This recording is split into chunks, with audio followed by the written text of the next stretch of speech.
Good evening and welcome to the news at 10. We begin in Syria, where citizens continue to leave their towns in the besieged eastern Ghouta and their thousands today to escape battles. Different sources put the numbers of fleeing people between 20 and 30,000. State media said 10,000 more civilians reached army positions today, and some others started leaving the Harasta zone as well in a new outflow.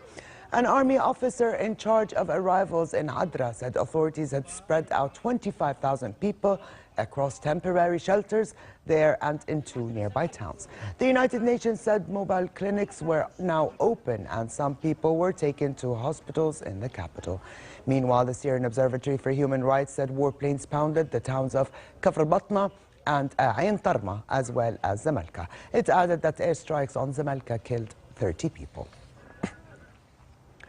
People were also being displaced from northern Syria's Afrin region as the Turkish military said it liberated 12 more strategic villages there.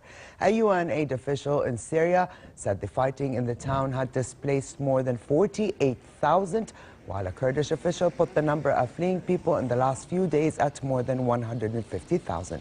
A war monitor said Turkish warplanes and artillery struck the town overnight, hitting Afrin's main hospital and killing 16 people. The Turkish military denied the reports, saying it was carrying out its campaign in a way that would not hurt civilians.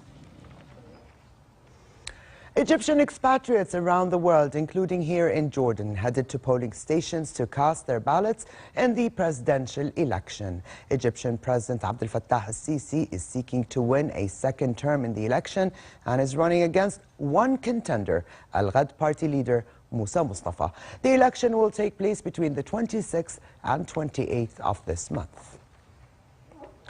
And Russians will go to the polls tomorrow in an election expected to propel Vladimir Putin to another term as president. There are 8 candidates in the presidential election, including Putin. But with his approval rating topping 80% and rivals trailing far behind, he is set to easily win a 4th term.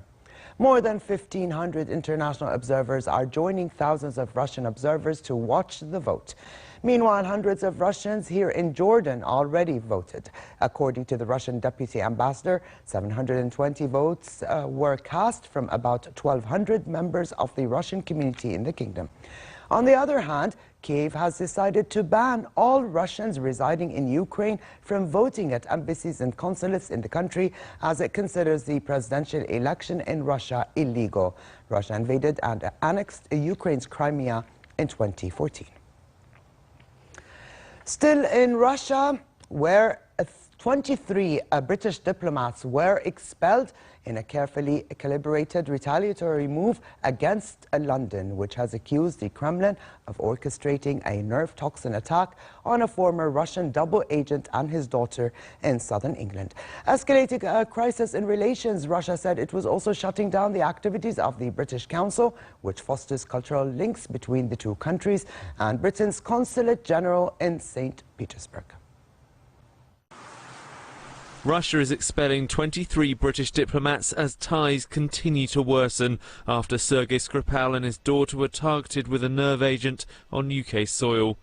The move comes in retaliation for Britain's decision to kick out 23 Russians, who Prime Minister Theresa May says were spies working under diplomatic cover. Those now named by Moscow must leave within a week. After summoning the UK's ambassador, the Kremlin has also decided to close the British Council, a body aimed at promoting cultural ties. I just had a meeting in the Russian Ministry of Foreign Affairs. This crisis has arisen as a result of an appalling attack in the United Kingdom, the attempted murder of 2 people using a chemical weapon developed in Russia and not declared by Russia to the Organisation for the Prohibition of Chemical Weapons, as Russia was and is obliged to do. The British government has firmly pointed the finger of blame at Russian President Vladimir Putin.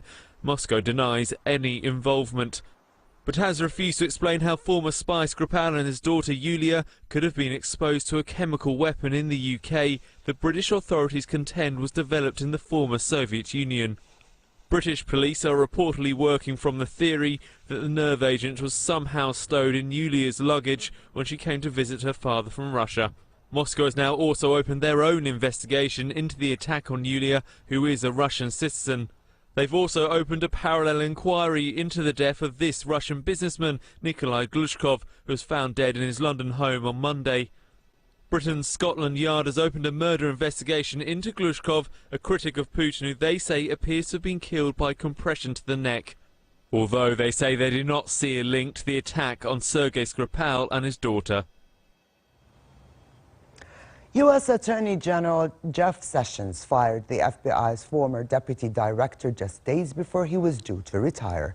Andrew McCabe's dismissal is likely to cause further recriminations between the Trump administration and the intelligence community, whose relationship with the president has been strained since the election.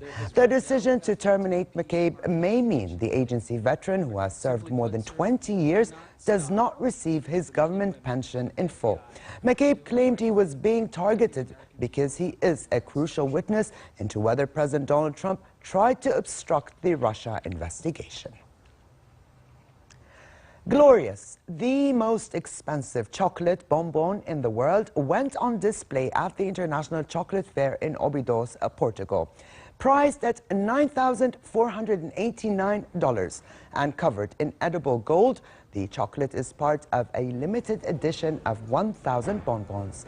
The diamond-shaped chocolate has a filling of saffron threads, white truffle, vanilla from Madagascar, and gold flakes. Even the packaging is a work of art. The crown-shaped box is decorated with 5,500 Swarovski crystals and also carries personalized pincers.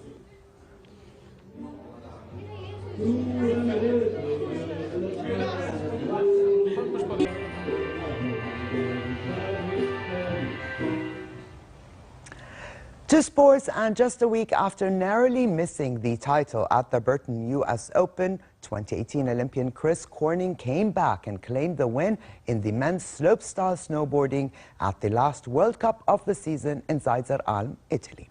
After qualifying in first yesterday, Corning returned in an impressive form today and threw down a final run that merited 87.11 points ahead of Verdio Chindorf of Norway.